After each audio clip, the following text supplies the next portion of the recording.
প্রিয় মুসলিম এবং অমুসলিম ভাই ও বোনেরা, আসসালামু আলাইকুম ওরহমতুল্লাহি ওবারাকাতুহু। আল্লাহর দয়া, শান্তি ও রহমত আপনাদের সবার উপরে বর্ষিত হোক। আমি আপনাদের হোস্ট ইউসুফ চেম্বার্স আপনাদের স্বাগত জানাই আমাদের এই সিরিজ অনুষ্ঠানে, যার শিরোনাম Ramzan, a date with doctor Zakir. আজকে আমাদের আলোচনার টপিক হল রমজানের প্রারম্ভিক কথা। ডক্টর জাকির, আসসালামু আলাইকুম ওরহমতুল্লাহি ওবারাকাতুহু। ওয়ালাইকুম আসসালাম রহমতুল্লাহ বারাকাতুহু। ডক্টর জাকির, প্রথমে আপনি রমজানের সংজ্ঞাটা যদি না বলেন, তাহলে এই প্রারম্ভিক কথা আসলে সম্পূর্ণ হবে না। তাই আপনি কি আমাদের প্রথমে রমজানের সংজ্ঞা সম্পর্কে বলবেন? আলহামদুলিল্লাহ, ওয়াসসালাতু ওয়াসসালাম আলা রাসূলিল্লাহ ওয়া আলা আলিহি ওয়া সাহবিহি আজমাইন। রমজানের মূল আরবি শব্দটা হচ্ছে রামিদা বা আররামদা, যার অর্থ তীব্র ঝলসানো, উত্তাপ আর শুষ্ক। রমজানের আরও একটা মূল আরবি শব্দ হচ্ছে রামাদা, যার অর্থ সূর্যের আলোয় তপ্ত বালি। ইসলামিক পরিভাষায় এই রমজান শব্দটা বোঝানো হয়েছে পাকস্থলীর ভেতরে পিপাসার কারণে তীব্র ঝলসানো উত্তাপ। মুসলিমরা রোজা রাখলে তাদের সবারই পিপাসা লাগে, এতে করে পাকস্থলীয় উত্তপ্ত হয়ে যায়। এটাই হলো রমজান। এছাড়াও রমজানের আরও একটা অর্থ আছে। অর্থটা হচ্ছে যে ভালো জিনিসগুলো এ সময় খারাপ জিনিসগুলোকে জ্বালিয়ে পুড়িয়ে দেয় মুসলিমদের। তাহলে রমজান হলো সেই মাস যে সময় ভালো কাজগুলো খারাপ কাজকে জ্বালিয়ে পুড়িয়ে দেয়, যেভাবে সূর্যের আলো মাটিকে জ্বালিয়ে দেয় একইভাবে। আর উত্তাপ, এটা দিয়ে যে কোনো বস্তুর আকার বা আকৃতি বদলে ফেলা যায়। একইভাবে রমজান মাস মানুষের আধ্যাত্মিক আর নৈতিক বিষয়গুলোর আকার আকৃতি একেবারে বদলে দেয়। এজন্যই এই মাসটাকে বলা হয় রমজান।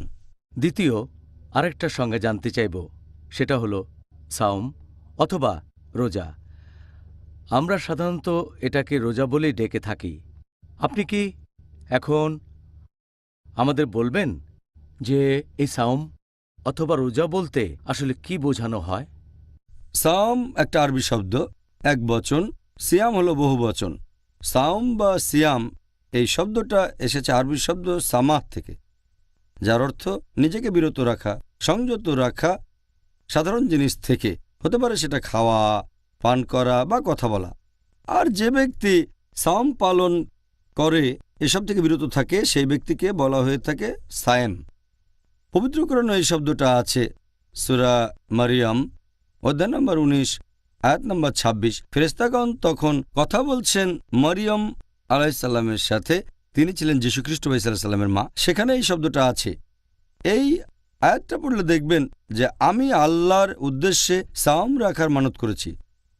তবে এখানে এই সাওম শব্দটা রোজা, এটা দিয়ে পানাহার থেকে বিরত থাকার কথা বলা হয়নি। এখানে অর্থ হলো কথা বলা থেকে বিরত থাকা।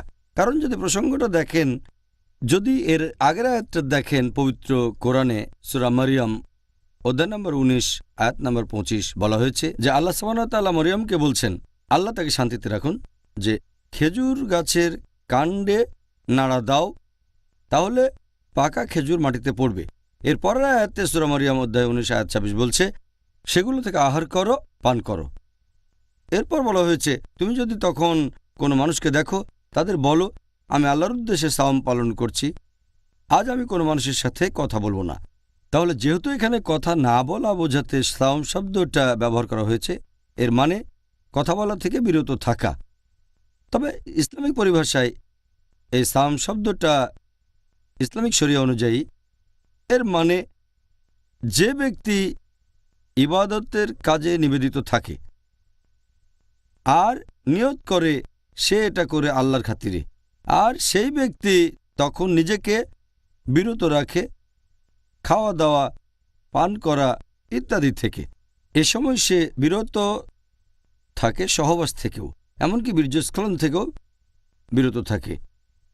এক কথায় সাওম শব্দের ইসলামিক পরিভাষায় মানে হচ্ছে যে ব্যক্তি রোজা ভাঙার কারণ থেকে বিরত থাকে। রোজা ভাঙার কারণ যেসব কারণে রোজা ভেঙে যায় সেগুলো খাবার মুখ দিয়ে নেন বা নাক দিয়ে নেন, অথবা ড্রিঙ্ক, যে কোনো ধরনের ড্রিঙ্ক হতে পারে, পানি, দুধ, ফলের জুস, যে কোনো ড্রিঙ্ক, সেটা মুখ দিয়ে বা নাক দিয়ে খান, অথবা পুষ্টি গ্রহণ, যে কোনো উৎস থেকে শরীরে পুষ্টি যোগানো। এছাড়াও সে সময় সহবাস থেকে বিরত থাকতে হবে। এক কথায় সাওম মানে পাকস্থলী এবং অন্যান্য অঙ্গের সংযম। এটা হলো ইসলাম অনুযায়ী সাওমের সংজ্ঞা, এবং এটা হচ্ছে মূল সংজ্ঞা। তবে আপনি যদি আরও বিস্তারিত জানতে চান, সাওম মানে শুধুমাত্র খাবার দাবার থেকে বিরত থাকা আর সহবাস থেকেই নয়, এগুলোর কারণে রোজা ভেঙে যায়। এটার আরও একটা মানে খাওয়া দাওয়া আর সহবাস থেকে বিরত থাকার পাশাপাশি সংযম করতে হবে আমাদের জিহ্বার, আমাদের চোখের, আমাদের কানের, অন্যান্য অঙ্গ প্রত্যঙ্গের। আর সেজন্যই আমরা যখন সাওম শব্দটা ব্যবহার করি, আমাদের নবী মুহাম্মদ সাল্লাল্লাহু আলাইহি ওয়াসাল্লাম বলেছেন, এটার উল্লেখ আছে সহিহ বুখারীতে ৩ নম্বর খণ্ড, বুক অব ফাস্টিং, হাদিস নম্বর 1903। আমাদের প্রিয় নবী বলেছেন, যে ব্যক্তি মিথ্যা কাজ আর মিথ্যা কথা বলা থেকে বিরত থাকে না, সংযত থাকে না, অশ্লীলতা করে, সেই ব্যক্তির পানাহার থেকে বিরত থাকায় আল্লাহর কোনো প্রয়োজন নেই। তার মানে খাওয়া দাওয়া বন্ধের পাশাপাশি মিথ্যে কাজ আর মিথ্যে কথা বলা থেকে আপনাকে বিরত থাকতে হবে। আর আমাদের নবী মুহাম্মদ সাল্লাল্লাহু আলাইহি ওয়াসাল্লাম এই কথাটা আবারও বলেছেন। আমাদের প্রিয় নবী মুহাম্মদ সাল্লাল্লাহু আলাইহি ওয়াসাল্লামের হাদিস, একটা সহিহ হাদিস আছে সহিহ তাগরিবে, খণ্ড নম্বর 1, হাদিস নম্বর 1068। নবী সাল্লাল্লাহু আলাইহি ওয়াসাল্লাম বলেছেন যে কোনো ব্যক্তি রোজা রাখার সময় পানাহার থেকে বিরত থাকবে, পাশাপাশি বিরত থাকবে মিথ্যা কথা বলা থেকে, অশ্লীল কথা থেকে। যদি কেউ তার উপর রেগেও যায়, তার সাথে তর্ক করে অথবা ঝগড়াঝাটি করে, সে তখন বলবে আমি রোজা আছি, আমি রোজা আছি। তাহলে আমরা বুঝতে পারছি যখন কেউ রোজা রাখবে তখন সে 3টা কাজ থেকে নিজেকে বিরত রাখবে। 1 নম্বর হচ্ছে পাকস্থলী আর অন্যান্য অঙ্গ প্রত্যঙ্গ। রোজা ভাঙার মতো কাজ থেকে বিরত থাকবে, যেমন খাবার দাবার, পানীয় আর সহবাস। দ্বিতীয়টা অন্যান্য অঙ্গ প্রত্যঙ্গ, জিহ্বা, চোখ, কান, হাত পা, এগুলোর সংযম করতে হবে। জিহ্বার সংযম মানে পেছন থেকে কারো নিন্দা করবে না, কারণ আমি কুৎসা রটাবে না, মিথ্যে কথা বলবে না, অহেতুক গল্পগুজব করবে না, কারণ আমি মিথ্যে কথা রটাবে না, অশ্লীলতা থেকে বিরত থাকবে। এরপর চোখের সংযম মানে সে এমন জিনিসের দিকে তাকাবে না যেগুলোর অনুমতি নেই, যেমন কোনো মহিলাকে দেখলে মাথা নিচু করে নেবে, রোজা রেখে অনইসলামিক সিনেমা দেখবে না, অনইসলামিক ম্যাগাজিন পড়বে না। তারপর কানে সংযম মানে এমন কিছু শোনা থেকে বিরত থাকবে যেগুলো হারাম, যেগুলো নিষিদ্ধ, যেমন মিউজিক শোনা থেকে বিরত থাকা, অনইসলামিক গান বাজনা শোনা থেকে বিরত থাকা। এভাবে শরীরের অন্যান্য অঙ্গ প্রত্যঙ্গ রোজা থাকবে। তৃতীয়টা হচ্ছে রোজা থাকা অবস্থায় মনের সংযম, এমন কাজ থেকে বিরত থাকবে যেগুলো আল্লাহর ইবাদত থেকে দূরে নিয়ে যাবে আপনাকে, ইসলাম থেকে দূরে। এই হলো সাওম শব্দের সামগ্রিকভাবে অর্থটা। সুবহানাল্লাহ, আমি যা ভেবেছিলাম এটা তার চাইতেও আরও অনেক বিস্তারিত। ধন্যবাদ ডক্টর জাকির। রমজান মাস বাদে আর কোনো বাধ্যতামূলক রোজা কি আছে যেটা আমাদের মুসলিমদের অবশ্যই পালন করা উচিত? রোজাকে প্রধানত 2 ভাগে ভাগ করা যায়। একটা হলো ফরজ রোজা, যেটা আবশ্যিক, আরেকটা ঐচ্ছিক রোজা, ইচ্ছে করলে করতে পারেন, এটা আবশ্যিক না। এই রোজা নিয়ে আমরা 31তম পর্বে আলোচনা করব। এখন আবশ্যিক রোজার কথা যদি বলতে হয়, এটাকে আবার 4 ভাগে ভাগ করা যায়। প্রথমটা নিয়ে আলোচনা করেছি, রমজান মাসে আমরা যে আবশ্যিক রোজা রাখি। দ্বিতীয়টা হচ্ছে কোনো লোক যদি রমজান মাসে রোজা রাখতে না পারে যে কোনো কারণে, সেই রোজাগুলো পরে রাখতে হবে, এটাকে বলা হয় কাজা রোজা রাখা। তৃতীয়টা হচ্ছে গুনাহ বা পাপ থেকে ক্ষমা পাওয়ার উদ্দেশ্যে রোজা রাখা, যে আমি একটা গুনাহ করেছি, এখন তার কাফারা হিসেবে কয়েকদিন রোজা থাকব। চতুর্থ হচ্ছে আপনি যদি রোজা রাখা মানত করে থাকেন। এই হলো ফরজ রোজার 4টা আলাদা ক্যাটাগরি আবশ্যিক রোজা। জাযাকাল্লাহ খায়ের। ডক্টর জাকির, এবারের প্রশ্নটাও খুব গুরুত্বপূর্ণ। রমজান এই মাসে রোজা রাখা প্রসঙ্গে দুর্ভাগ্যজনকভাবে অনেক মুসলিম ভাই ও বোন রমজান মাসে এই বাধ্যতামূলক রোজা রাখাটা পালন করে না। আপনি কি তাদের উদ্দেশ্যে এই ব্যাপারে কোনো উপদেশ দেবেন পবিত্র কোরআন এবং নবীর সুন্নাহ থেকে, যেগুলো থেকে প্রমাণ করা যায় যে এই রমজান মাসে রোজা রাখা প্রত্যেক মুসলিমদের জন্যই বাধ্যতামূলক? পবিত্র কোরআনে অনেক আয়াত আছে, এছাড়া অনেক হাদিসও আছে, সেখানে স্পষ্ট করে বলা হয়েছে যে এটা ফরজ। রমজান মাসে রোজা রাখা প্রত্যেক মুসলিমের জন্য ফরজ, অবশ্যই পালন করতে হবে। এ ব্যাপারে ইনশাল্লাহ আগামীকাল বিস্তারিত আলোচনা করব। আল্লাহ সুবহানাহু ওয়া তাআলা পবিত্র কোরআনে বলেছেন, সূরা বাকারা অধ্যায় নম্বর 2 আয়াত 183, ইয়া আইয়ুহাল্লাযিনা আমানু হে মুমিনগণ, কুতিবা আলাইকুমুস সিয়াম কামা কুতিবা আলাল্লাযিনা মিন ক্বাবলিকুম লাআল্লাকুম তাত্তাকুন। যার অর্থ, হে মুমিনগণ, তোমাদের জন্য সিয়ামের বিধান করা হয়েছে যেমন করে এই বিধান দেওয়া হয়েছিল তোমাদের পূর্ববর্তীগণকে, যাতে করে আত্মসংযম শিখতে পারো। এখানে যে আরবি শব্দটা আছে সেটা কুতিবা, মানে বিধান করে দেয়া, নির্দিষ্ট করে দেয়া।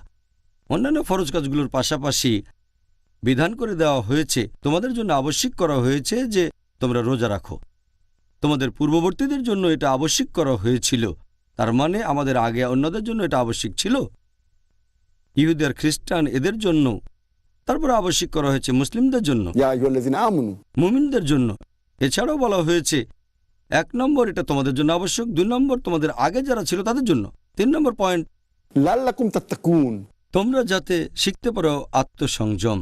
এই আরবি শব্দ তাত্তাকুন এর মূল শব্দটা ওয়াকাহ। তাকওয়া শব্দটা ওয়াকা থেকে এসেছে, যার মানে হচ্ছে আপনি আল্লাহ তাআলার শাস্তিকে ভয় পাবেন। এক কথায় তাকওয়া শব্দের অর্থ হচ্ছে আল্লাহ সুবহানাহু ওয়া তাআলাকে মেনে চলা, ধার্মিকতা আর ন্যায়নিষ্ঠতা। এখানে আল্লাহ বলেছেন তোমাদের জন্য রোজার বিধান দেওয়া হয়েছে যাতে করে তোমরা শিখতে পারো আত্মসংযম, যাতে শিখতে পারো তাকওয়া, যাতে তাকওয়া বৃদ্ধি করতে পারো আল্লাহকে মেনে চলায়, ন্যায়নিষ্ঠতায়, ধার্মিকতায়। আর যখন কেউ রোজা রাখে তখন যেটা হয়, সে ক্ষুধার্ত থাকে। দেখবেন যখন কেউ ভর পেটে থাকে সেটাই তাকে এনার্জি দেয়। অনেক সময় সে এই এনার্জি থেকেই নিষিদ্ধ কাজ করে, যেটা আসলে ঠিক না। যখন রোজা রাখবেন তখন খারাপ কাজ করার প্রবণতাটা কমে যাবে আর তাকওয়া ব্যারোমিটার উপরে উঠে যাবে। সেজন্য রোজা পালন করলে আপনি মুত্তাকি হতে পারবেন, তাকওয়া বৃদ্ধি করতে পারবেন। এছাড়াও পবিত্র কোরআনে বলা হয়েছে, সূরা বাকারা অধ্যায় নম্বর 2 আয়াত 185, আল্লাহ বলেছেন, শাহরু রমজানাল্লাযী উনজিলা ফীহিল কুরআন হুদাল লিন-নাস। অর্থাৎ রমজান হলো সেই মাস যে মাসে পবিত্র কোরআন নাজিল হয়েছে মানুষজাতির পথনির্দেশক হিসেবে, ওয়া বায়্যিনাতিম মিনাল হুদা ওয়াল ফুরকান, সৎপথের স্পষ্ট নিদর্শন রূপে এবং সত্য ও মিথ্যার পার্থক্যকারী রূপে। এরপরে আল্লাহ বলেছেন, যে সব মানুষ এই মাসটা পাবে তারা রোজা রাখবে। তার মানে এটা ফরজ। আপনি মুসলিম, যদি রমজান মাস আসে আপনি রোজা রাখবেন। কিছু ব্যতিক্রম আছে, যদি অসুস্থ থাকেন, যদি ভ্রমণ করেন তাহলে অন্য সময় রাখতে পারেন, ইত্যাদি ইত্যাদি। এখন এই আয়াতটা বলছে রমজান মাসে রোজা রাখাটা প্রত্যেক মুসলিমের জন্য ফরজ। কিছু ব্যতিক্রম আছে। এছাড়াও অনেকগুলো সহিহ হাদিস আছে যেগুলো বলছে রমজান মাসে রোজা রাখা মুসলিমদের জন্য ফরজ। আমি একটা হাদিসের উদাহরণ দিচ্ছি। আমাদের প্রিয় নবী সাল্লাল্লাহু আলাইহি ওয়াসাল্লাম বলেছেন, এটা আছে সহিহ বুখারী খণ্ড নম্বর 1 বুক অব ঈমান হাদিস নম্বর 8। আমাদের নবী বলেছেন, ঈমানের ভিত্তি হলো 5টা স্তম্ভ। প্রথমটা হলো লা ইলাহা ইল্লাল্লাহ মুহাম্মাদুর রাসূলুল্লাহ, আল্লাহ ছাড়া কোনো উপাস্য নেই আর নবী মুহাম্মদ সাল্লাল্লাহু আলাইহি ওয়াসাল্লাম আল্লাহর প্রেরিত রাসূল। দ্বিতীয়টা হচ্ছে সালাত কায়েম করা, নামাজ আদায় করা। তৃতীয় হলো যাকাত দেয়া, গরিবদের জন্য দান করা। চতুর্থ হলো হজ পালন করা, পবিত্র শহর মক্কায় গিয়ে হজ করা। আর পঞ্চমটা হচ্ছে সাওম পালন করা, অর্থাৎ রোজা রাখা। তাহলে নবী সাল্লাল্লাহু আলাইহি ওয়াসাল্লামের এই হাদিস সহিহ বুখারী খণ্ড নম্বর 1 বুক অব ঈমান হাদিস নাম্বার 8 এখানে বলা হয়েছে যে রোজা হচ্ছে ইসলামের একটা স্তম্ভ, শুধু ফরজই নয়, ইসলাম ধর্মের মূল বিশ্বাসের একটা স্তম্ভ। এটা ইসলামের সবচেয়ে গুরুত্বপূর্ণ যে 5টা কাজ, তার মধ্যে রোজা একটা। তাহলে এখান থেকেই আমরা বুঝতে পারছি সব মুসলিমের জন্যই রোজা রাখা ফরজ। হ্যাঁ, আপনি এখানে একেবারে পরিষ্কার করে ব্যাপারটা ব্যাখ্যা করলেন। এখন সবার উচিত এই উপদেশগুলো নিয়ে রমজান মাসে রোজা রাখা। ইনশাআল্লাহ। এবারে পরের প্রশ্নটা হলো রোজা রাখার ইতিহাস নিয়ে। রোজা রাখার এই যে সময়টা বা যেসব কারণে এই রোজা ভেঙে যায়, এ সম্পর্কে আপনি আগেই বলেছেন। এখন মুসলিমদের জন্য এই রোজা রাখার নিয়মটা কি সবসময় একই রকম ছিল, নাকি অন্য কোনোভাবে রোজা রাখতেন মুসলিমরা? মুসলিমদের কথা যদি বলতে হয়, প্রথম যখন পবিত্র কোরআনে রোজার কথা বলা হয়, সূরা বাকারা অধ্যায় 2 আয়াত 183, এটা আমি আগেও বলেছি যে রোজা রাখা ফরজ। সে সময় মুসলিমরা প্রত্যেক মাসে 3 দিন রোজা রাখত। পরবর্তীতে যখন আরেকটা আয়াত নাজিল হলো, সূরা বাকারা অধ্যায় 2 আয়াত 185, এটার কথা আগেও বলেছি আমি, যে এই পবিত্র রমজান মাসে কোরআন নাজিল হয়েছে মানুষ জাতির পথনির্দেশক হিসেবে, সৎপথের নিদর্শন হিসেবে, আর সত্য মিথ্যার পার্থক্যকারী রূপে। সুতরাং যেসব মুসলিম এই মাসটা পাবে তারা রোজা রাখবে। তখন থেকে মুসলিমদের জন্য ফরজ হলো যে তারা পুরো রমজান মাসটা রোজা রাখবে। প্রথমে রোজা থাকতো প্রত্যেক মাসে 3 দিন, তারপর হলো পুরো 1 মাস রোজা শুধু রমজান মাসে। এরপর রোজার সময় কি করা যাবে না, যেসব কাজ করলে রোজা ভাঙবে, তার একটা হচ্ছে সহবাস করা নিজের স্ত্রীর সাথেও। প্রথম দিকে যখন সূরা বাকারা অধ্যায় 2 আয়াত 185 নাজিল হয়েছিল, সেখানে এই ব্যাপারে বিস্তারিত বলা হয়নি। তাই সে সময় মুসলিমরা স্ত্রীর সাথেও সহবাস করা থেকে বিরত থাকত পুরো রমজান মাস, এমনকি রাতের বেলাতেও। তখন অনেক সাহাবী অনেক মুসলিমদের জন্যই কষ্টকর হয়ে দাঁড়ালো। এ প্রসঙ্গে আমার একটা ঘটনা মনে পড়ে গেল। পবিত্র কোরআনের একটা তাফসিরে এটার উল্লেখ করা হয়েছে। তাফসির আল কুরতুবী খণ্ড নম্বর 2 পৃষ্ঠা নম্বর 210, এখানে বলা হয়েছে যে ওমর বিন খাত্তাব রাদিয়াল্লাহু আনহু একবার নবীর সাথে কথা বলার পর বেশ রাত করে বাসায় ফিরলেন। তখন তার ইচ্ছে হলো স্ত্রী সহবাস করবেন। তিনি সেই রাতে স্ত্রীর সাথে সহবাস করলেন। যখন ঘুম থেকে উঠলেন তার খুব খারাপ লাগলো, তিনি লজ্জা পেলেন এবং নবীর কাছে গেলেন আর বললেন যে আমি আমার কৃতকর্মের জন্য আল্লাহ এবং তার রাসূলের কাছে ক্ষমা চাচ্ছি, আর আমার রূহ জাগতিক সুখের প্রতি আকৃষ্ট হয়েছিল। গতরাত আমি স্ত্রী সহবাস করেছি। কোনো কি উপায় আছে যাতে আমাকে ক্ষমা করা যায়? আমি কি কোনোভাবে মাপ পেতে পারি? নবী তখন বললেন, তুমি কি সত্যি এ কাজটা করেছ? তিনি বললেন, হ্যাঁ নবী। নবী কথা বললেন না। হযরত ওমর রাদিয়াল্লাহু আনহু যখন এটা করেছিলেন তখন নিষিদ্ধ ছিল। তিনি বললেন, হ্যাঁ আল্লাহর রাসূল, আমি করেছি, আমাকে কোনোভাবে ক্ষমা করা যায়? নবী তখন বললেন, আল্লাহ তাআলা নিশ্চয়ই এ ব্যাপারে নির্দেশ পাঠান। আর আলহামদুলিল্লাহ সুম্মা আলহামদুলিল্লাহ। এর পরেই নাজিল হলো সূরা বাকারার আরেকটা আয়াত, অধ্যায় নম্বর 2 আয়াত 187 নাজিল করা হলো। বলা হলো, সিয়ামের রাতে তোমাদের স্ত্রী সহবাস করাটাকে বৈধ করা হয়েছে। And then it says, "Hunna libasul lakum wa antum libasul lahunna." যে তোমরা তাদের পরিচ্ছদ, তারা তোমাদের পরিচ্ছদ। আমরা আমাদের স্ত্রীদের পরিচ্ছদ আর স্ত্রীরা আমাদের পরিচ্ছদ। আল্লাহরও বলেছেন, আমি জানি তোমরা নিজেদের উপর অবিচার করছিলে, আল্লাহ তোমাদের ক্ষমা করেছেন, আর এখন থেকে তোমরা স্ত্রীদের সাথে মিলিত হও রমজান মাসের রাতের বেলায়, আর পানাহার করো যতক্ষণ না রাতের কালো রেখা হতে সকালের শুভ্র রেখা তোমাদের কাছে স্পষ্ট হয়।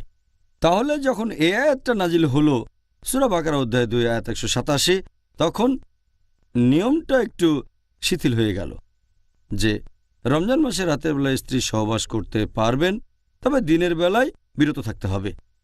এছাড়াও খাওয়া দাওয়ার কথা বলতে গেলে প্রথম দিকে সূরা বাকারা অধ্যায় 2 আয়াত 187 নাজিল হওয়ার আগে মুসলিমরা খাওয়া দাওয়া করত সূর্য ডোবার পরে। যখন ঘুমিয়ে পড়ত তারপর আর খেতে পারত না। এরপর তারা আবার খেত তার পরের দিন সূর্য ডোবার পরে। একবার একটা ঘটনা ঘটল যে এক সাহাবী কায়েস রাদিয়াল্লাহু আনহু, তিনি খুব পরিশ্রম করতেন, সে সময় রোজা ছিলেন। সূর্য ডুবে গেলে তিনি বাসায় আসলেন আর তার স্ত্রীকে বললেন যে আমাকে কিছু খেতে দাও। স্ত্রী বললেন ঘরে তো কোনো খাবার নেই, আমি বাইরে থেকে খাবার নিয়ে আসি। তার স্ত্রী খাবার আনতে চলে গেলেন। কায়েস খুবই ক্লান্ত ছিলেন, সারাদিন কাজ করেছেন। তার স্ত্রী খাবার নিয়ে আসতে আসতে তিনি ঘুমিয়ে পড়লেন। যখন স্ত্রী খাবার নিয়ে ঘরে আসলেন তিনি দেখলেন যে তার স্বামী ঘুমিয়ে পড়েছেন। তাহলে তো কিছু করার নেই, ঘুমিয়ে পড়লে তো আর খাওয়া যাবে না। এভাবে সেই রাতে তিনি কিছু খেলেন না। পরের দিনও রোজা থাকলেন আর সেদিন বিকেলের দিকে অসুস্থ হয়ে পড়লেন। লোকজন তখন নবীর কাছে বলল যে এরকম ঘটনা ঘটেছে, একবার ঘুমিয়ে পড়লে তো আর খাওয়া যাবে না।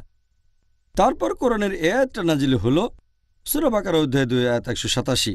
বলা হয়েছে সিয়ামের রাতে স্ত্রী সহবাস এবং পানাহার করতে পারবে যতক্ষণ না রাতের কালো রেখা সকালের শুভ্র রেখা থেকে স্পষ্ট হয়।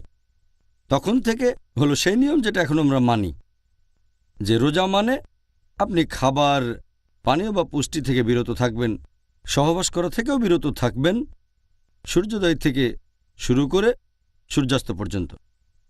আর নিয়ত করবেন যে এটা করছেন আল্লাহ তাআলার জন্য, এটা ইবাদতের একটা অংশ। এটা হলো সংক্ষেপে আমাদের রমজানের ইতিহাস। ব্যাপারটা খুব ইন্টারেস্টিং। আমরা সাহাবীগণের তুলনায় অনেক বেশি সুবিধা পেয়েছি, আলহামদুলিল্লাহ। ডক্টর জাকির, এখন আপনি আমাদের একটু আগেই বললেন রোজা রাখার ইতিহাস সম্পর্কে। মুসলিমরা প্রথম দিকে রোজা রাখত 3 দিন, পরবর্তীতে 1 মাস। এই বিষয়টাকে পবিত্র কোরআনের পরস্পর বিরোধী বলা যায় কি? পবিত্র কোরআনে পরস্পর বিরোধী কোনো কথা নেই। আল্লাহ পবিত্র কোরআনে বলেছেন সূরা নিসা অধ্যায় নম্বর 4 আয়াত নম্বর 82, আফলা ইয়াতাদাব্বারুনাল কুরআন ওয়ালাউ কানা মিন ইনদি গায়রিল্লাহ লাওয়াজাদু ফি ইখতিলাফান কাসীরা। তারা কি কোরআন সম্বন্ধে অনুধাবন করে না? কোরআনের ব্যাপারে এটা কি বুঝতে পারে না? এটা যদি আল্লাহ ব্যতীত অন্য কারো কাছ থেকে আসতো তাহলে সেখানে অনেক অসঙ্গতি থাকত। তাহলে কোরআনের কোনো আয়াতই পরস্পর বিরোধী হবে না। তবে কিছু ব্যাপার রদ হয়ে যায়, লোকে এগুলোকেই ধরে। আমার মতে এটা পরস্পর বিরোধী কিছু নয়। রদ হওয়া মানে যেটা আগে নাজিল হয়েছিল। আর পবিত্র কোরআন বলছে সূরা বাকারা অধ্যায় নম্বর 2 আয়াত 106, আমি কোনো আয়াত রহিত করলে বা বিস্তৃত হতে দিলে তা থেকে উত্তম অথবা তার সমতুল্য আয়াত নাজিল করি। তাই অনেক সময় দেখবেন যে জিনিসগুলো হারাম অথবা ফরজ করা হয়েছে তা বলা হয়েছে ধাপে ধাপে। এমন না যে কঠিন কাজকে সহজ করা হয়েছে, মাঝে মাঝে কঠিন কাজ সহজ হয়ে গেছে। আবার কোনো কাজ আগে সহজ ছিল, অনেকেই করত, পরে কঠিন হয়ে গেছে। যেমন ধরেন অ্যালকোহলকে যেভাবে নিষিদ্ধ করা হয়েছে। এ সম্পর্কে প্রথম নাজিল হওয়া আয়াত সূরা বাকারা অধ্যায় 2 আয়াত 219 বলছে যে অ্যালকোহলের মধ্যে, মাদকদ্রব্যের মধ্যে আছে লাভ এবং ক্ষতি, লাভের চেয়ে ক্ষতি বেশি। এখানে হারাম বলা হয়নি, সাবধান করা হয়েছে যে লাভের চেয়ে ক্ষতি বেশি। এরপর সূরা নিসা অধ্যায় 4 আয়াত 43 বলছে যখন তোমরা নেশাগ্রস্ত থাকবে তখন নামাজ পড়ো না। এটা কিন্তু বলা হয়নি যে যখন নামাজ পড়বে না তখন মাদকদ্রব্য নিতে পারো। এটা বলা থাকলে একটা সমস্যা হয়ে যেত। এখানে বলা হচ্ছে যখন নামাজ পড়বে তখন নেশাগ্রস্ত থেকো না। আর মুসলিমদের জন্য 5 ওয়াক্ত নামাজ পড়া ফরজ। তার মানে অ্যালকোহল বা মাদকদ্রব্য সেবনের কোনো প্রশ্নই আসছে না। তবে হয়তো রাতে এশার নামাজের পরে বা ফজরের নামাজের পরে অনেকটা গ্যাপ থাকে। এরপর নাজিল করা হলো সূরা মাইদা অধ্যায় 5 আয়াত 90, ইয়া আইয়ুহাল্লাযীনা আমানু হে মুমিনগণ, ইন্নামাল খামরু ওয়াল মাইসিরু নিশ্চয়ই মদ পান করা এবং জুয়া খেলা, ওয়াল আনসাবু ওয়াল আসলামু মূর্তি পূজার বেদী, ভাগ্য নির্ণায়ক স্বর, রিজসুম মিনাশ শাইতান এগুলো সব শয়তানের কাজ। ফাজতানিবু লাআল্লাকুম তুফলিহুন। এগুলো বর্জন করো যাতে সফল কাম হতে পারো। তাহলে আমরা দেখতে পাচ্ছি যে অ্যালকোহল বা মাদকদ্রব্যকে নিষিদ্ধ করা হয়েছে ধাপে ধাপে। প্রথমে শুধু সাবধান করা হলো যে লাভের চেয়ে ক্ষতি বেশি, তারপর নামাজের সময় নিষেধ, তারপরে পুরোপুরি নিষেধ। একইভাবে রোজার ব্যাপারেও কোরআনে কোনো আয়াতই পরস্পর বিরোধী হবে না। অনেকে এভাবে বলে যে কোরআনে এখন একটা বলছে তারপরে অন্য কথা। আমি তাদের সঙ্গে একমত নই। রদ করা মানে পরস্পর বিরোধী নয়। এর মানে হচ্ছে সূরা মাইদা অধ্যায় 5 আয়াত 90, এর মধ্যে সেই দুটো আয়াতও আছে। এটা যখন সব সময় নিষিদ্ধ তাহলে নামাজ পড়ার সময়ও নিষিদ্ধ হবে। একইভাবে সূরা বাকারা অধ্যায় 2 আয়াত 183, এখানে বলা হয়েছে যে রোজা রাখা ফরজ। এখানে 3টা দিন নির্দিষ্ট করে দেওয়া হয়নি। এই নিয়মটা এসেছে অন্য জায়গা থেকে। কোরআন নির্দিষ্ট করে বলেনি, শুধু বলেছে রোজা রাখা ফরজ। এরপর সূরা বাকারা অধ্যায় 2 আয়াত 185 বলছে যে তোমরা পুরো রমজান মাস রোজা রাখবে। তাহলে প্রথম দিকে মুসলিমরা যে মাসে 3 দিন রোজা রাখত, এটা তারা জেনেছিল অন্য জায়গা থেকে। যদি কোরআনে কথা বলতো যে মাসে 3 দিন রোজা রাখবে, এমন হলে 1 মাসের কথাটা পরস্পর বিরোধী হয়ে যেত। এছাড়াও প্রথম দিকে মুসলিমরা যেটা করত, সূরা বাকারা অধ্যায় 2 আয়াত 184 বলছে যে তোমরা রোজা রাখবে। তবে রোজা রাখতে যারা পারবে না বিভিন্ন অসুবিধার কারণে, তাদের অপশন দুটো, হয় রোজা রাখবে নয়তো গরিব কোনো লোককে খাইয়ে দেবে, অভাবগ্রস্তকে। তখনকার দিনে এটা ফরজ ছিল না। যদি রোজা রাখা কঠিন হয়ে যায়, রোজা থাকতে পারেন অথবা গরিব লোককে খাওয়াতে পারেন, রোজা রাখাটা বেশি ভালো, ফরজ না। এই আয়াতটা প্রথমে, তারপর যখন সূরা বাকারা অধ্যায় 2 আয়াত 185 নাজিল হলো, তখন রোজা সবার জন্য ফরজ হয়ে গেল। প্রথম আয়াতটাতে বলা হয়েছে তাদের কথা যারা অসুস্থ, খুবই অসুস্থ, অথবা যারা অনেক বয়স্ক, তার মানে তাদের ইচ্ছা আছে কিন্তু শারীরিকভাবে তারা রোজা রাখতে সক্ষম না। তাহলে যদি অসুস্থ থাকেন, হয়তো অনেকদিন ধরে বিছানায় পড়ে আছেন, সুস্থ হয়ে উঠছেন না, অথবা আপনার বয়স অনেক বেশি, এখন আর রোজা রাখতে পারছেন না, প্রত্যেকটা দিনই আমাদের বয়স বেড়ে চলেছে, তাহলে যদি কষ্ট করে রোজা রাখেন ভালো, তা না হলে অভাবগ্রস্ত লোককে খাইয়ে দেন, কোনো গরিবকে। একইভাবে সহবাসের ক্ষেত্রেও নিয়মটা, প্রথম দিকে নিয়মটা ছিল পুরো রমজান মাসে স্ত্রীর সাথে সহবাস করতে পারবেন না পুরো 1 মাস। কোরআন কিন্তু একথা বলেনি। কোরআন শুধু বলেছে রমজান মাসে তোমরা রোজা রাখো। এটা তারা জেনেছে অন্য উৎস থেকে। কোরআনের কথা পরস্পর বিরোধী না। প্রথম দিকে মুসলিমরা রোজা রাখত 3 দিন, এটা বেশ সহজ ছিল।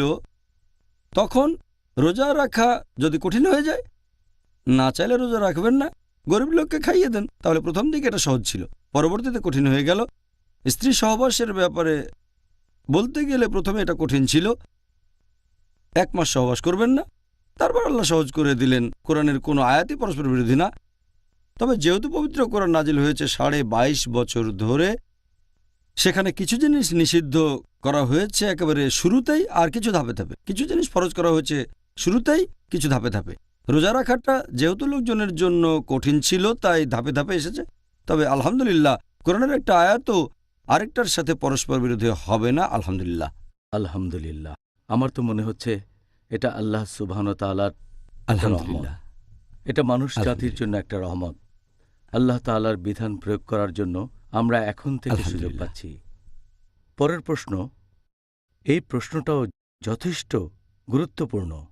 যখন আমরা রোজা রাখি, এটার মানে কি আমরা শুধু খাবার দাবার, পানীয়, সহবাস এরকম বিভিন্ন কাজ থেকে নিজেদেরকে বিরত রাখব? একজন রোজদারের জন্য যে কাজগুলো করা ফরজ, এ ব্যাপারে আমি আগে বলেছি। এর একটা হচ্ছে সেসব কাজে বিরত থাকা যেগুলোতে রোজা ভেঙে যায়, যেমন খাবার, পানীয় আর সহবাস করা। তবে এগুলো ছাড়াও আরেকটা গুরুত্বপূর্ণ জিনিস হচ্ছে রোজার নিয়ত, রোজার উদ্দেশ্য। যে কোনো কাজ নিয়ত ছাড়া আখিরাতের জন্য সেটা মূল্যহীন। একটা নিয়ত থাকতেই হবে। সেজন্য নিয়ত, উদ্দেশ্য খুব গুরুত্বপূর্ণ।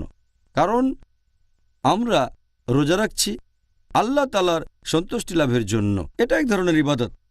যদি এই নিয়তটা না থাকে, তাহলে সেটাও হয়ে যাবে সাধারণ কাজ। যেমন ধরেন, কেউ হয়তো রাজনৈতিক কারণে রোজা রাখে, কেউ হয়তো রোজা রাখে প্রতিবাদ জানানোর জন্য। অনশন করেও রোজা রাখতে পারে, হাঙ্গার স্ট্রাইক, আমি খাবো না, হাঙ্গার স্ট্রাইক। হয়তো কিছু দাবি আদায়ের জন্য এভাবে অনশন করছে। আবার কেউ রোজা রাখতে পারে স্বাস্থ্যগত কারণে, হয়তো ডায়েটিংয়ের জন্য। সে রোজা রাখতে পারে ওজন কমানোর জন্য, রোজা রাখতে পারে কোনো চিকিৎসার জন্য। তবে এইসব রোজায় সেরকম কোনো নিয়ত থাকে না। নিয়ত হবে আল্লাহ তাআলাকে সন্তুষ্ট করা। আর সেজন্যই ইসলামিক শরিয়া অনুযায়ী রোজার সময় শুধু বিভিন্ন কাজ থেকে বিরত থাকলেই চলবে না, শুরুতে একটা নিয়তও থাকতে হবে। আর নিয়ত ছাড়া রোজা রাখাটা অর্থহীন। এটা খুবই গুরুত্বপূর্ণ। রোজা সহ অন্যান্য আরও কাজেও নিয়ত করাটা হচ্ছে আবশ্যিক। আমাদের প্রিয় নবী মুহাম্মদ সাল্লাল্লাহু আলাইহি ওয়াসাল্লাম বলেছেন, এটা উল্লেখ আছে সহিহ মুসলিমে, খণ্ড নম্বর 2, বুক অব জাকাত, অধ্যায় নম্বর 370, হাদিস নম্বর 2198, আমাদের প্রিয় নবীজি বলেছেন যে যখন তোমরা তোমাদের স্ত্রীর সাথে সহবাস করার নিয়ত করবে, তোমাদের নিয়ত হবে পরোপকার করার সমান। সাহাবেগণ বললেন, স্ত্রীর সাথে সহবাস করা পরোপকার কিভাবে হে আল্লাহর রাসূল? নবী বললেন, তোমরা যদি এমন কারোর সাথে সহবাস করো যে তোমার স্ত্রী নয়, যে কাজটা করা বেআইনি, সেটা তো পাপ, তাই না? তারা বললেন, ইয়া রাসূলুল্লাহ, হ্যাঁ এটা পাপ। তাহলে তুমি তোমার স্ত্রীর সাথে সহবাস করলে তো গুনাহ হবে না আর নিয়ত করবে, সেজন্যই এটা হবে একটা ভালো কাজ। তার মানে নিয়ত খুবই গুরুত্বপূর্ণ। যখনই নিয়ত করেছেন সেজন্য সব পাবেন। আর আল্লাহ পবিত্র কোরআনে বলেছেন, সূরা বাইয়িনা, অধ্যায় নম্বর 98, আয়াত নম্বর 5, বলা হয়েছে, আল্লাহ আদেশ দিয়েছেন যে শুধুমাত্র তার ইবাদত করো, আনুগত্যে, বিশুদ্ধ চিত্তে এবং একনিষ্ঠভাবে। এখানে আরবি শব্দটা হচ্ছে লিয়াবুদু, যার অর্থ ইবাদত করা। তবে আবুদু এর অর্থ বিনম্র হওয়া। এই লিয়াবুদু সাধারণভাবে এটার অর্থ ইবাদত করা, আসলে এর অর্থ হবে বিনম্র হওয়া। এখানে আরেকটা আরবি শব্দ হচ্ছে মুখলিসুন, যার অর্থ বিশুদ্ধ চিত্তে একনিষ্ঠভাবে ইবাদত করা। আমরা শুধুমাত্র আল্লাহর ইবাদত করব তার উদ্দেশ্যে, এটাই হবে আমাদের নিয়ত, এটাই হবে আমাদের উদ্দেশ্য। আল্লাহ পবিত্র কোরআনে বলেছেন, সূরা বাকারা, অধ্যায় নম্বর 2, আয়াত নম্বর 29, যে তিনি পৃথিবীর সব কিছু তোমাদের জন্য সৃষ্টি করেছেন। আল্লাহ যখন সব কিছু আমাদের জন্য সৃষ্টি করেছেন, 10 ভাগের 1 ভাগ বা 4 ভাগের 1 ভাগ বা অর্ধেক না, সব কিছু সৃষ্টি করেছেন মানবজাতির জন্য এই পৃথিবীতে।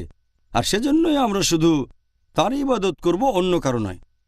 যদি আল্লাহর ইবাদতের পাশাপাশি অন্য কারো ইবাদত করি তাহলে সেটা মূল্যহীন। আমরা শুধুমাত্র আল্লাহর ইবাদত করব, অন্য কারো নয়।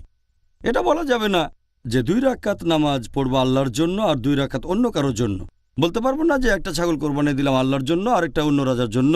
আমাদের সব ইবাদত হবে শুধুমাত্র আল্লাহ তাআলার উদ্দেশ্যে, অন্য কারো নয়। এখানে কয়েকটা হাদিসের কথা বলি।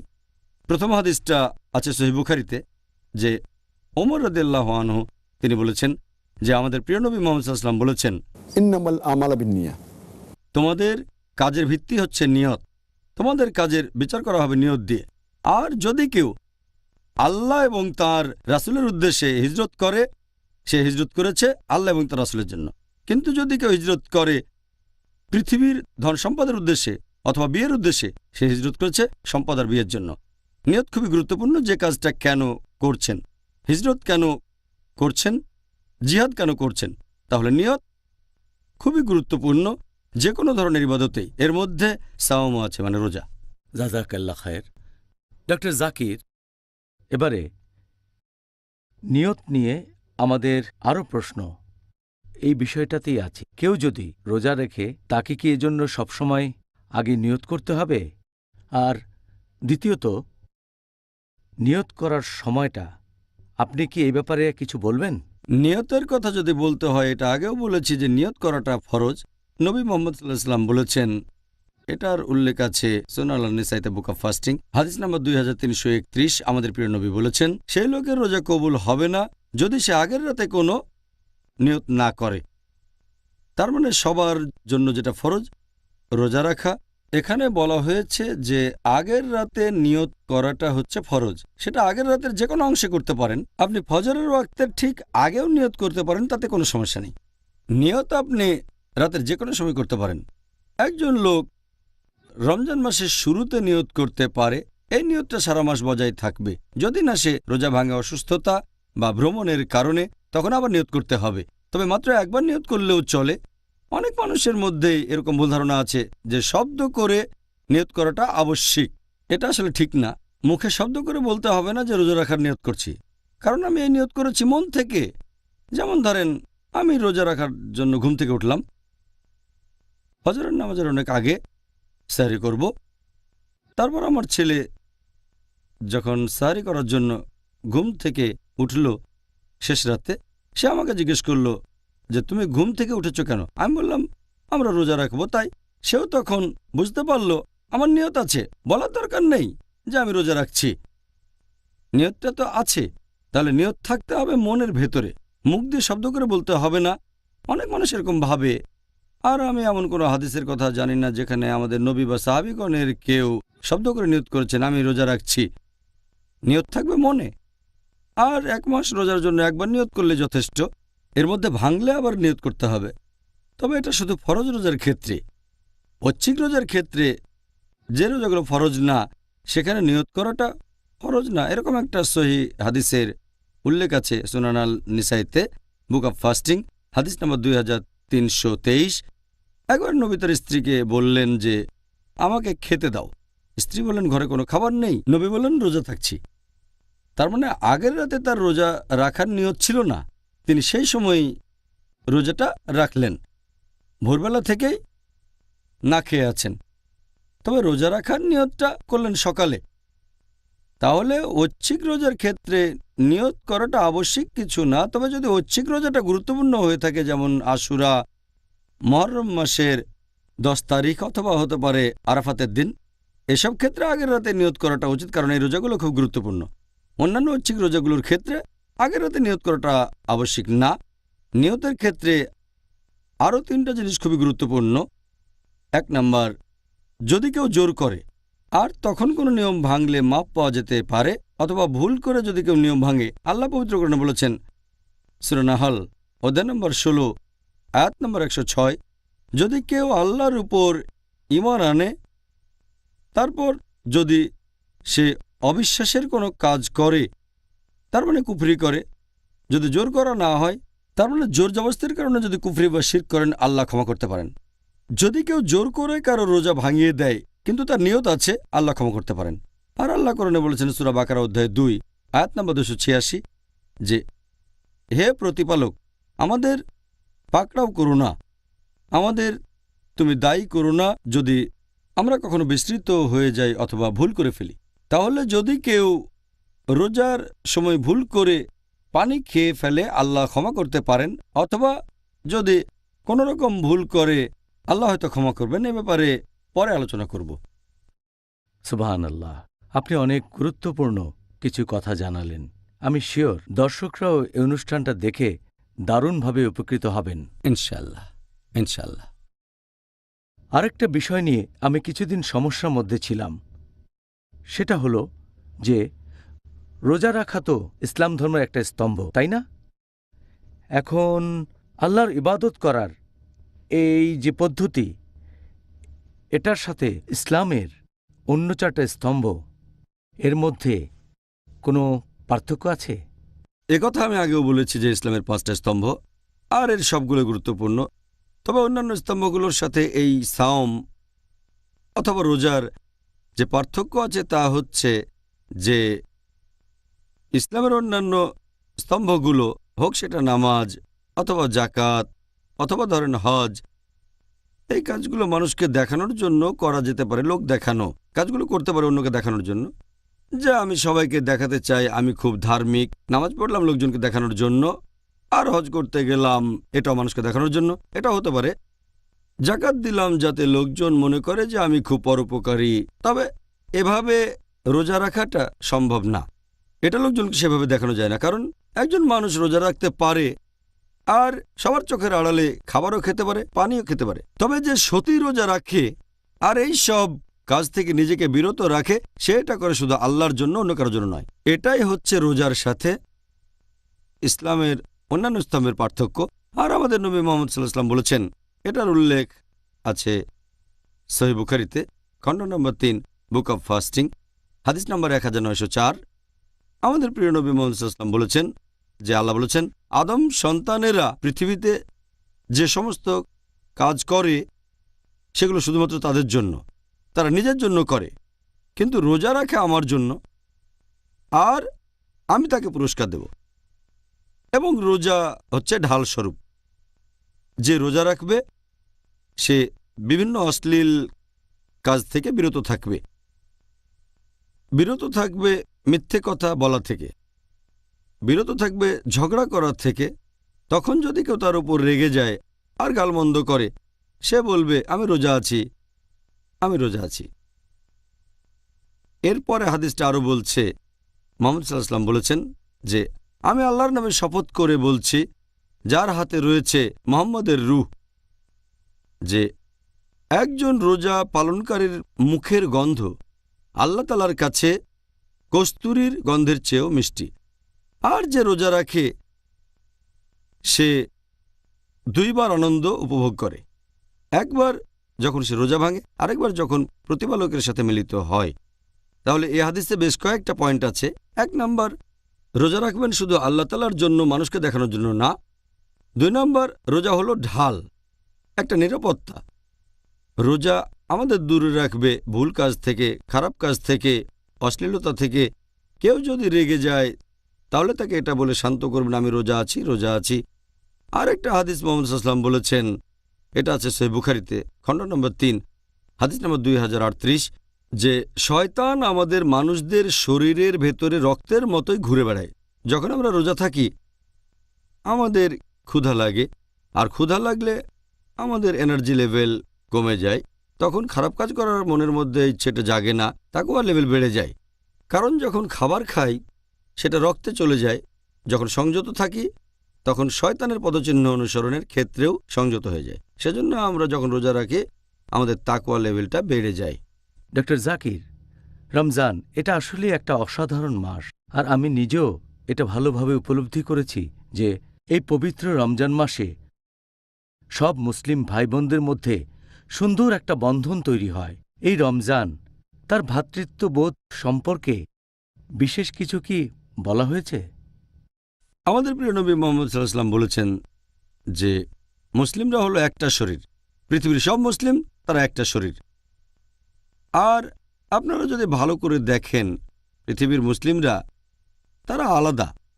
আমরা বিভিন্ন গোত্রের, আমাদের মুখের ভাষা আলাদা, আমাদের গায়ের রং আলাদা, আমাদের জাতি আলাদা, তারপর আমাদের দেশও আলাদা। মুসলিমরা এখন বিভিন্ন গোত্রের আলাদা, তবে একটা দিকে আমরা সবাই এক, লা ইলাহা ইল্লাল্লাহ মুহাম্মাদুর রাসূলুল্লাহ, অর্থাৎ আল্লাহ তাআলা ব্যতীত অন্য কোনো উপাস্য নেই, আর নবী মুহাম্মদ সাল্লাল্লাহু আলাইহি ওয়াসাল্লাম আল্লাহর রাসূল।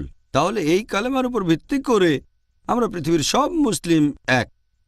আল্লাহ পবিত্র কোরআনে বলেছেন, সূরা হুজুরাত অধ্যায় নম্বর 49 আয়াত নম্বর 13, يا أيها الناس إنا خلقناكم من ذكر وأنثى وجعلناكم شعوبا وقبائل لتعارفوا إن أكرمكم عند الله أتقاكم إن الله عليم خبير। যার মানে, হে মানুষ জাতি, আমি তোমাদের সৃষ্টি করেছি একজোড়া পুরুষ ও নারী হতে, পরে তোমাদের বিভক্ত করেছি বিভিন্ন জাতি ও গোত্রে, যাতে তোমরা একে অন্যের সাথে পরিচিত হতে পারো, এমন না যে একে অন্যকে ঘৃণা করবে। আর আল্লাহর কাছে সেই ব্যক্তি অধিক মর্যাদা সম্পন্ন যার রয়েছে তাকওয়া। আল্লাহ সুবহানাহু ওয়া তাআলার কাছে আমাদের বিচার করার মানদণ্ড সেটা গোত্র না, বর্ণ না, জাতি না, সেটা লিঙ্গ না, ধন সম্পদ না, সেটা হলো তাকওয়া, আল্লাহ তাআলাকে মেনে চলা ধার্মিকতা। আর এই পবিত্র রমজান মাসে আল্লাহ কোরআনে বলেছেন সূরা বাকারা অধ্যায় 2 আয়াত 183, লাআল্লাকুম তাত্তাকুন, যাতে করে তোমরা হতে পারো মুত্তাকি, তোমাদের তাকওয়া বাড়াতে পারো। আমাদের তাকওয়া যত বাড়বে পৃথিবীর মুসলিমরা আমরা তত বেশি একতাবদ্ধ হব। আমরা তো একটাই জাতি, গোত্র বা বর্ণ আমাদের আলাদা করতে পারে না, আমরা এক জাতি। আর এই পবিত্র রমজান মাসে আমাদের তাকওয়া বেড়ে যায়, আমাদের একতা বেড়ে যায়। আর এই একতার সবচেয়ে বড় উদাহরণ আমরা দেখেছি নবী সাল্লাল্লাহু আলাইহি ওয়াসাল্লামের সময়। সাহাবীগণ তখন বিভিন্ন দেশ থেকে আসতেন, গায়ের রং আলাদা, জাতি আলাদা। উদাহরণ হিসেবে হযরত আবু বকর রাদিয়াল্লাহু আনহু, তিনি ছিলেন কুরাইশ। এরপর হযরত বিলাল রাদিয়াল্লাহু আনহুর কথা বলা যায়, তিনি এসেছিলেন ইথিওপিয়া থেকে, ইথিওপিয়ান। তারপর হযরত শুআইব রাদিয়াল্লাহু আনহু, তিনি ছিলেন রোমান। তারপর আরেকজন সাহাবী সালমান ফার্সি রাদিয়াল্লাহু আনহু ছিলেন পারস্য দেশের। তাহলে তারা ছিলেন বিভিন্ন দেশের আলাদা জাতি, গায়ের রং আলাদা। আমরা যদি ইসলামের ইতিহাস ভালো করে দেখি দেখবেন সেখানেও একই। উদাহরণ হিসেবে ইমাম বুখারী, তিনি খুব বিখ্যাত বিশেষজ্ঞ, এসেছিলেন বুখারা থেকে, তিনি আরব নন। এরপর মোহাম্মদ দি কনকারার, তিনি ছিলেন তুরস্কের লোক। এরপর আরও আছেন সালাদিন আইয়ুবী, তিনি ছিলেন কুর্দি। আরও বলা যায় আল্লামা ইকবাল এসেছেন ভারত থেকে। তাহলে আমরা দেখতে পাচ্ছি যে মুসলিমরা পৃথিবীর যে কোনো প্রান্তের হতে পারে। আর এই একতা রমজানে আমরা বেশি করে পালন করে থাকি, কারণ এই সময় আমাদের তাকওয়া লেভেল বৃদ্ধি পায়। আমাদের নবী মুহাম্মদ সাল্লাল্লাহু আলাইহি সাল্লাম বলেছেন, এটা আছে সহিহ বুখারীতে, খণ্ড নম্বর 1 হাদিস নম্বর 468, নবী মুহাম্মদ সাল্লাল্লাহু আলাইহি ওয়াসাল্লাম বলেছেন, একজন বিশ্বাসী মুসলিম একজন মুমিন আরেকজন মুসলিমের কাছে দেয়ালে বসানো ইটের মতো এই কথা বলে এইভাবে হাত চাপ। আমাদের প্রিয় নবী আরও বলেছেন, এই হাদিসটা আছে সহিহ মুসলিমে, খণ্ড নম্বর 4, হাদিস নাম্বার 6219, যে আমাদের নবী বলেছেন, একজন মুসলিম কখনোই আরেকজন মুসলিমের উপর অত্যাচার করবে না, সে তাকে বাধা দেবে না, তার কাছে মিথ্যে বলবে না, সবসময় সত্যি কথা বলবে। আর একজন মুসলিম কখনোই আরেকজন মুসলিমের বিরুদ্ধে যাবে না। নবী আমাদেরকে এরকম একতার কথাই শিখিয়েছেন। এটা আমরা ভালোভাবে বুঝতে পারি এই পবিত্র রমজান মাসে। জাজাকাল্লাহ খায়ের। ডক্টর জাকির নায়েক, আপনি আজকে খুব সুন্দর করে আর নিখুঁতভাবে বিভিন্ন প্রশ্নের উত্তর দিলেন রমজানের প্রারম্ভিক কথা প্রসঙ্গে। ভাই ও বোনেরা, আশা করি আজকের অনুষ্ঠানে ডক্টর জাকির নায়েকের উত্তর শুনে আপনারা সবাই আমার মতোই উপকৃত হয়েছেন। জাজাকাল্লাহ খায়ের। আমরা এতক্ষণ ধরে ডক্টর জাকির নায়েকের কথা শুনলাম, আলহামদুলিল্লাহ। ভাই ও বোনেরা, আগামীকাল আপনাদের সাথে আবার দেখা হবে, আর সেদিন আমাদের আলোচনার টপিক হবে কখন রোজা রাখা বাধ্যতামূলক আর অব্যাহতি আছে। আসসালামু আলাইকুম ওয়া রাহমাতুল্লাহি ওয়া বারাকাতুহু।